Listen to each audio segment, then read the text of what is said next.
What's up, guys? We're going to be going through a new segment here, going through the 25 cognitive biases or cognitive tendencies, as it's sometimes referred to. Now, these ones were developed by Charlie Munger, who is Warren Buffett's right-hand man, his homie, partner in crime. He's like kind of a mentor or advisor for Warren Buffett, so you know he knows his shit. And for those of you that don't know what these biases are about or what they mean, they basically are the logical faults that we make on a day-by-day basis as humans. They're hardwired into our brains. It's kind of like the automatic response, because the way our mind works is it needs to make some of these automatic responses for judgments, as we do not have enough time to take in all the inputs of the world. The world we live in is very dynamic, and if we were to analyze everything, we wouldn't survive. So our brain comes up with some of these faults or default thought patterns, and generally they help us out, but sometimes they actually screw us over. So it's very good to know these in your personal development and if you want to make it in this world. So let's go through it. So the first one's called the reward and punishment super response tendency.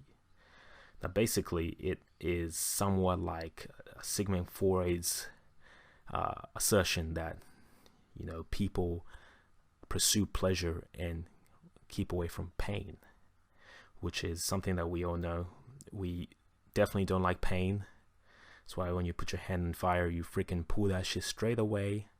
And that's why when your mom offers you ice cream, you eat that shit straight away. It's just the nature of humans. I'm sure you have noticed this by now, which creates the question, which is a more powerful incentive? Is it pain or pleasure? In my experience, we found that pain is very powerful indeed, whereas these days you can't really physically force people to do things. Back in the day they used to, and he gives an example, Charlie, in his book, of Caesar, Julius Caesar killing the last warrior that would reach an assigned place. If you were the last one to get to a certain place, it doesn't matter if you were a good warrior, if you were a good man, your head will be off. Now this would, of course, scare the shit out of the other soldiers, and it gives them the incentive to become better in battle and to get to the post quicker. So that's one way you can do it, whereas these days you probably wouldn't be able to get away with something like that. Back in the day, they used to also do the same thing. They'll give incentives such as titles or rewards to knights or soldiers that show particularly good valor in battle. So he might get a castle or a nice mistress or something like that if he did something. This is playing on, of course, the human's need for pleasure. You will get something that you would enjoy if you did the right thing. And as we said before, the death by desertion. If you deserted the battlefield, they will chop your head off, which is pain. Now, in the modern world, you can see this working out through salesmen. If you know something about sales, a lot of the salesmen that get commissions generally eclipse their morality in order to get the upper hand. It turns out that people, as incentives are put in front of them, they seem to kind of turn a blind eye to their own actions as they chase pleasure. If there's a means to get money and there's a way for you to cheat the system, people will generally tend to do that, go towards that approach as opposed to choosing the moral approach. It's just hardwired in their brains. He also gives an example of the man who invented the cash register. The reason he actually invented the cash register is because he had a business, right? And he knows that he wasn't really making any money from his business, because he would hire a few employees and they were tasked with collecting the money. And at the end of the day, almost every day, he noticed that he was short. He wasn't making money. So he invented the cash register as a way to keep track of everything, to make it harder for people to steal money. And bada bing, bada boom, as soon as he made this invention, his business was at a profit. So the incentive was no longer there for the thieves because of the pain of being caught. The pain outweighed the pleasure of stealing the money, as they could have been in big trouble once the man actually caught them.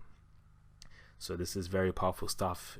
It's basic if you think about it, but people tend to forget it. You need to have the right incentive if you are to try persuade someone to do something.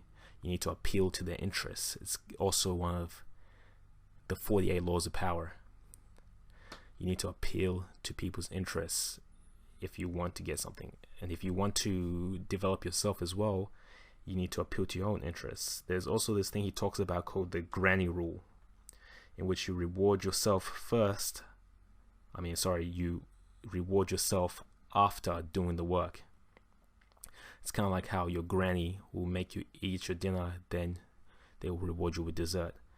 You're associating work before pleasure. This way, you always do what's necessary to begin with first thing, before you turn on Game of Thrones, or you relax and kick back and watch a bit of TV and do things like that. Now, this is similar to Brian Tracy's concept in Eat the Frog, where you do your biggest task in the morning, first thing first, while your willpower is still there, before you start suffering from what they call ego depletion, where your willpower decreases throughout as the day goes on. So that's another topic we'll get into another day, but that's the granny rule.